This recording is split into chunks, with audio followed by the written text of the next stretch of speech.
How's everybody doing? Welcome back to another episode of the Banker Next Door. I'm your host, Dr. Joe Berquist. Today we're going to be taking a look at the FBI Internet Crime Report, which was just released for 2024. I want to bring this report up. So this is the press release, which was on the FBI website. Now I just want to read this for just a second here before we dive into the actual report itself. So the FBI, the Federal Bureau of Investigation's Internet Crime Complaint Center, or otherwise known as IC3, has released its latest annual report. The 2024 Internet Crime Report combines information from 859,532 complaints of suspected internet crime and details reported losses exceeding $16 billion, a 33% increase in losses from 2023. The top three cybercrimes by number of complaints reported by victims in 2024 was phishing/spoofing, extortion, and personal data breaches. Victims of investment fraud, specifically those involving cryptocurrency, reported the most losses, totaling over $6.5 billion. According to the 2024 report, the most complaints were received from California, Texas, and Florida. As a group, people over the age of 60 suffered the most losses at nearly $5 billion and submitted the greatest number of complaints. Reporting is one of the first and most important steps in fighting crime, so law enforcement can use this information to combat a variety of frauds and scams, said FBI Director Kash Patel. The IC3, which is celebrating its 25th anniversary this year, is only as successful as the reports it receives. That's why it's imperative that the public immediately report suspected cyber-enabled criminal activity to the FBI. So now we will take a report. So here is the actual report itself. I do include links to both the press release and the report in the description down below. So feel free, like I said, if you want to take a closer look at this, feel free to click on the links. I particularly like this report because it has a lot of graphics, a lot of like infographic type material in it. So it's easy to kind of look at it visually and digest what's going on. So, but let's just take a look at the table of contents here. So we have introduction, 2024 by the numbers, IC3's role in combating cybercrime, IC3's core functions, IC3 complaint statistics, and then it goes down into IC3 elder fraud, and then finally IC3 cryptocurrency fraud. Now, I'm not going to spend as much time on elder fraud because I've kind of covered elder fraud. Like last week, I did an episode on that as AI, kind of boosted elder fraud. And then I've also done some other episodes on elder fraud. So we're not going to spend as much time on that. I really want to spend the most time on the cryptocurrency fraud at the end, and then some of the basic statistics here right up front. So let's dive down. We're going to skip some of this stuff. So I'm going to make this just a tad smaller here.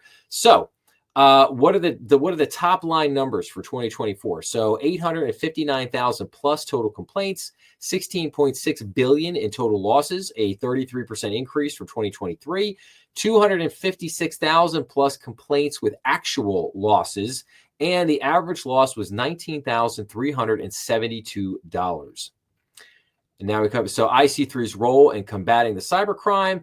So we basically perform analysis, complaints, referrals, and aid the freezing of assets, provide a central hub to alert the public, partner with private sector and with local, state, federal, and international agencies, host a remote access database for all law enforcement via the FBI's LEAP website, host a portal where the public can report internet crime at www.ic3.gov. So those are all the wonderful things. And then IC3's core functions is collection, analysis, public awareness, and referrals. So here now we have the complaint statistics for the past 5 years. So IC3 has received an average of 836,000 complaints per year. These complaints address a wide array of internet scams affecting individuals around the globe. So we could see here from this graph, from 2020 through 2024, basically for the last 5 years, we could see complaints have increased every year. And the number of losses has kind of gone up and down a little bit. Back in 2020, it was looking like probably about $6 billion. Then it shot up to around $12 billion in 2021, but then dropped back down to probably about $7 billion, and then shot back up to $16 billion, and then has dropped back down a little bit here in 2020. Oh, I'm sorry. I got that backwards. I apologize. That's complaints. I'm sorry. Complaints have kind of gone up and down from about 800,000 up to about 850,000, back down to about 820, back up to 880, and then back down to about 860. The losses have increased each year for the last 5 years. Basically starting out at around 4 billion, jumping up to over 6 billion, and then jumping up to a little over 10 billion, and then a little over 12 billion, and now up to over 16 billion. So in the past 5 years, there have been 4.2 million total complaints, 50.5 billion in losses, and 836 average complaints per year. And then since 2000, the IC3 has received more than 9 million total complaints. And then this is interesting. So this is complaints by age group. So under 20, there's been about 18,000 complaints, leading to about 22.5 million in losses. Between the ages of 20 and 29, there's been a total of 71,000 complaints, with a total of 540 million in losses. Between the ages of 30 and 39, 108,000 complaints, with about 1.4 billion in losses. We could see a trend here that as you get older, the number of complaints and losses is going up here. 40 to 49, 112,000 complaints, 2.2 billion in losses.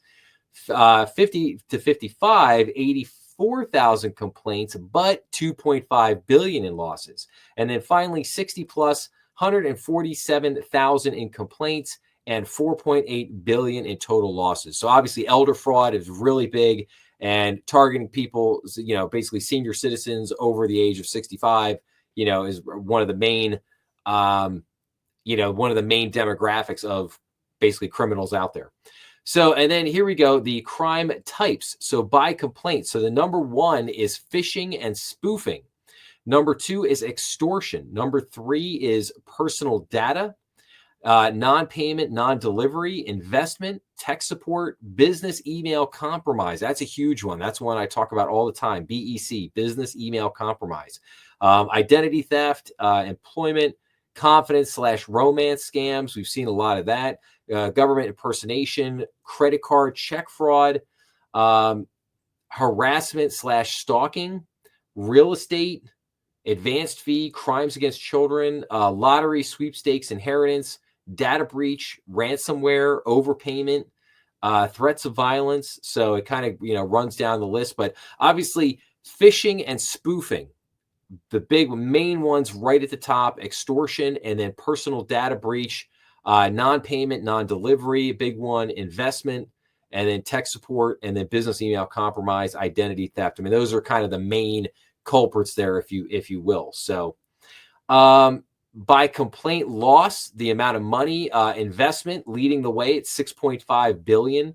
Business email compromise, like I said, that was a little bit lower, farther down the list, but it's number 2 in terms of losses, 2.7 billion in losses. Tech support scams.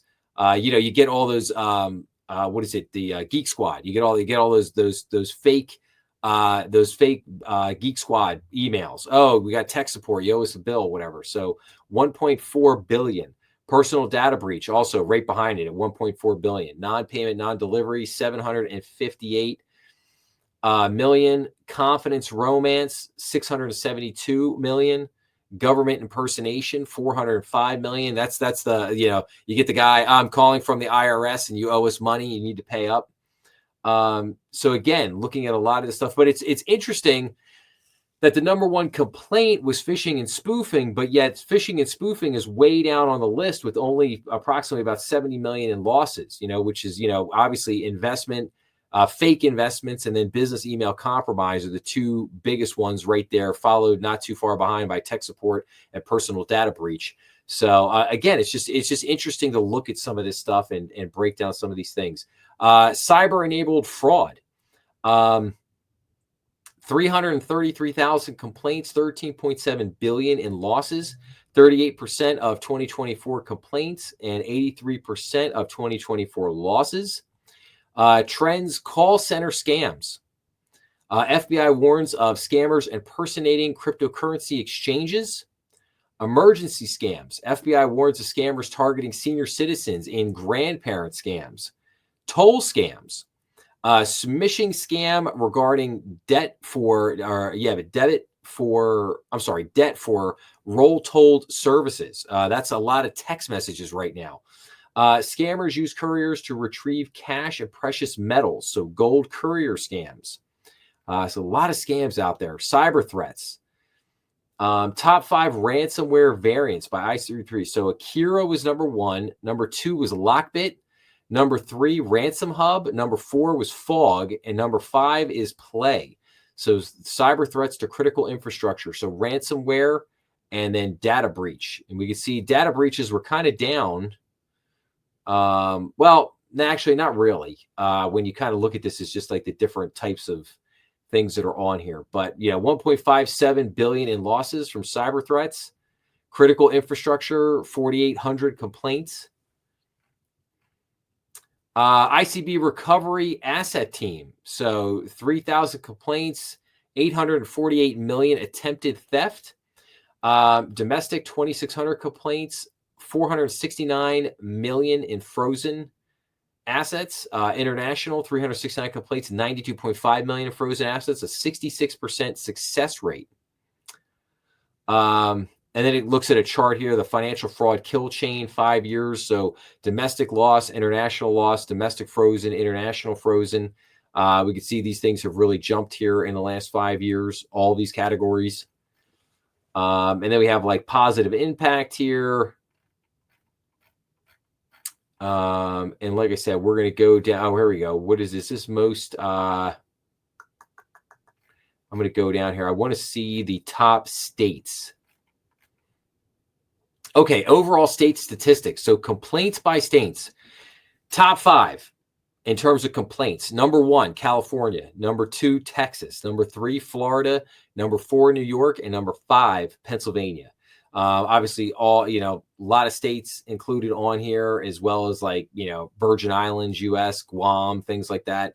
But again, just to get a topic, just to get an idea of where, the fraud is coming from, no shock there that it's coming from, probably perhaps the 5 most populous states in the country. But yeah, California, Texas, Florida, New York, Pennsylvania, rounding out the top 5. Loss by state. Also, number 1, California. Number 2, Texas. Number 3, Florida. Number 4, New York. Number 5 actually came in as Illinois. Number 6 was New Jersey. Number 7, Georgia. And then Pennsylvania here drops to number 8. So, but California leading the way by far with 2.5 billion in losses, followed by Texas with 1.3 billion, and Florida with just over $1 billion. All right, let's keep going down here. All right, and then we get into like the elder fraud. Obviously, elder fraud, you can see here dramatically spiking up with elder fraud. I'm not going to get it's a lot of the same stuff here with elder fraud, maybe a little bit more concentration in certain areas. But the states, not much difference here. So now here's the crypto fraud. This gets kind of interesting. So crypto fraud for 2024. 149,000 complaints, 9.3 billion in losses, 66% increase in losses, and the largest group was 60 plus. And then you can see here again the IC3 complaints with reference to cryptocurrency. You can see here on this chart in 2017 there was basically nothing. It was nil. Same thing 18, 19, 20, and then you get into 2021 when the crypto craze really shot off and really skyrocketed, and then going into 2022. But you see here that even after the crypto winter, the crypto implosion in 2022, which culminated in the failure of FTX, you can see that hasn't stifled anything. The losses and complaints just continue to skyrocket. And whereas here in 2024, we had complaints of over 140,000 and losses of over 9 billion, which is just unbelievable. Cryptocurrency and fraud terms, FBI warns of a spike in cryptocurrency investment schemes. The FBI warns of fraudulent schemes leveraging cryptocurrency ATMs and QR codes to facilitate payment. Extortion still a big thing in tech support, government impersonation, and investment. There's also a thing, extortion / sex extortion.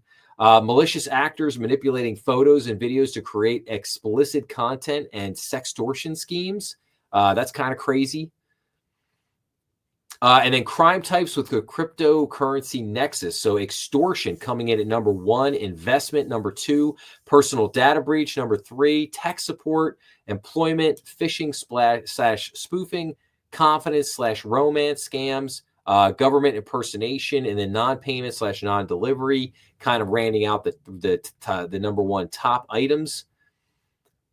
And then same thing with losses. Investment coming in at number 1, personal data breach at number 2, tech support, confidence slash romance scams, employment data breach, government impersonation, extortion, business email compromise. So just kind of rounding out the top ones there. Overall states, again, with the top cryptocurrency complaints: California, Texas, Florida, New York, and Pennsylvania, top 5. And then overall states by losses: California, again, 1.3 billion. Texas, 783 million. Florida, 585 million. New York, 375 million. And then Illinois, again, at 272 million. Pennsylvania, again, dropping to number 8 here at 218 million. So there you have it. That is the FBI fraud report. I mean, like I said, I really like this report. It's got some really interesting data and some really interesting information.